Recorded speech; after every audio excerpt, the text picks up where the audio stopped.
Hey guys, okay, so this morning I've decided, since it's beautiful right now, I'm still in a coat, but it's going to be in the high 60s in Colorado, and so I am going to be working on my front flower bed. I want to do maybe like a rock garden, kind of like the ones we did in Texas. Y'all saw off of our pool.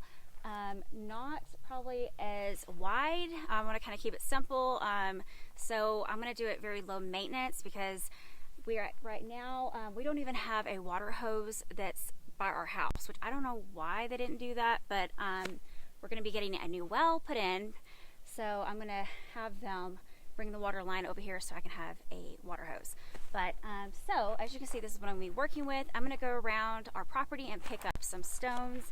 I don't really know if you can see, but there's some rocks over there that they've got from the property, but I'm going to take the side-by-side, take George with me, and we're going to go pick up some rocks.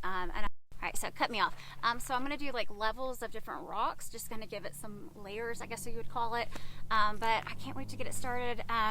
We're supposed to get, I think, snow this week, so I'm not going to put any plants in. I don't really know when a good time is to plant in Colorado, so if you're from Colorado, please tell me when you normally plant your plants. So yeah, that's what I've got going on today. I'll show you, I guess, the steps that I'm going to be at later today, so I'll talk to you guys later. Okay, I think I found quite a few rocks around our property, and so I got Georgie here that's going to help me. Okay, so I got kind of lucky. I think my kids actually piled some rocks, so I'm going to get these right here in the ATV. But there's several, which I'll show you here. There's several around here that I'm going to also pick up. So I'm going to get busy with that, and hopefully I can show you a little bit what I've get done with the retaining wall.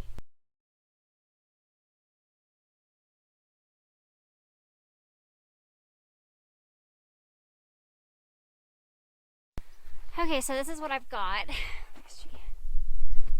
I'm out of breath because it was a lot of work. So yeah, got that done, and I'm gonna start working on the front. Okay friends, so I've got this portion of my garden done. I may add another down here, I'm not sure. And then I added the first row here of rocks, and I'm going to end up extending this all the way around, kind of as a retaining wall. So yeah, that's what I've got going on right now. I'm probably gonna go store in a little bit to get some weed barrier to put down. It's like a tarp, and it really helps. I used some at our Texas home on our retaining wall that was around our pool, and so that really helps keep the weeds down. So less work for me, which is great. So anyways, yeah, this is where I'm at on my garden.